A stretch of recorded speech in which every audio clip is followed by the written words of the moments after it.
The engineers had heard stories of live creatures left on trains before, but this was a new one. Apparently, someone reported seeing a live animal on top of one of their cars.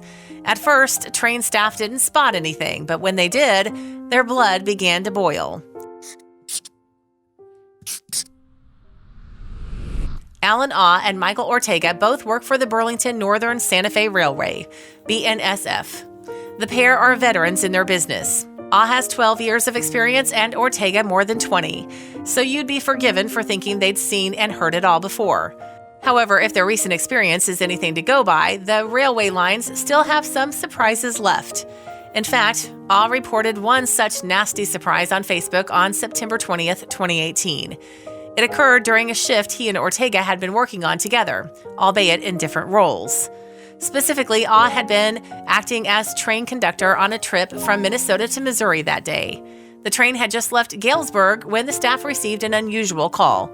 According to their dispatcher, a member of the public had reported something strange. Apparently, this person had told the company they'd seen a live animal on the train car roof. Of course, as a result of his time in the railway business, Ah had heard similar tales before, but neither he nor Ortega had actually come across anything like it in the past. The trailer in question was parked in Prairie du Chien, Wisconsin, so engineers investigated as they passed. Initially, it didn't look like they'd find anything, but eventually they came across a lumber car, which is a flat-topped trailer, usually reserved for transporting construction materials such as wood or sheetrock. Also, if you've not done so already, please subscribe to our channel and click that notification bell to get inspired by these animal stories every day. Now, back to the story.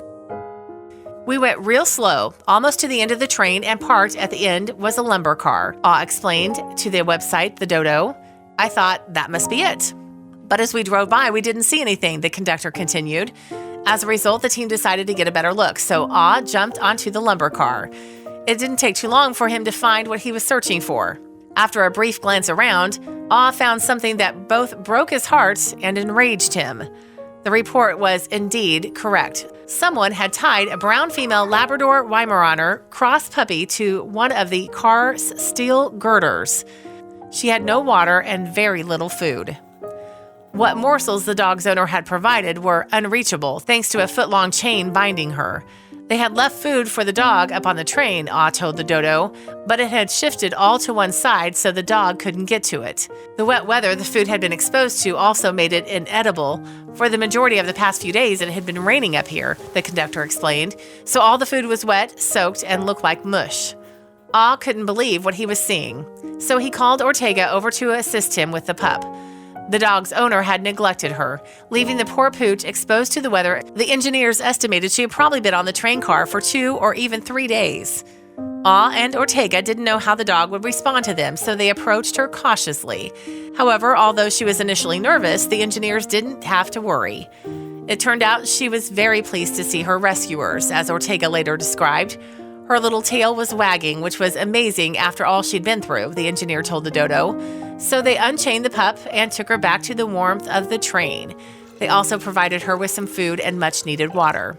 The pup must have been thirsty since Ortega recalled she drank like crazy. Then it was just a matter of what to do with the abandoned dog. However, Ortega had already decided that. One way or another, the dog would find a new home. Ortega discussed the matter with Ah, during which he said, "If you don't adopt her, I will." For his part, Ah owned 5 dogs and couldn't possibly take on another, so Ortega decided to take the pup home for himself.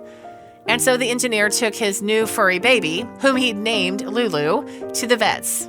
Fortunately, it was good news. Aside from being a little underweight, she was healthy, and on Lulu's first night at her new home, Ortega and his wife fell in love with the pup. We stayed with her, watching her, like new parents would, Ortega said.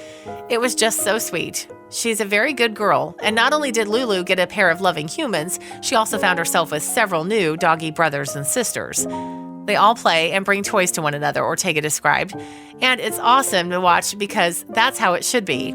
She fits right in, and it's like she came into our home and she's been there the entire time.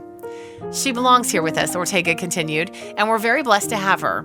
It's unlikely we'll ever find out who Lulu previously belonged to or why she was tied to a flatbed train car, but the important thing is she now has a loving home, and she'll never be left in the cold again.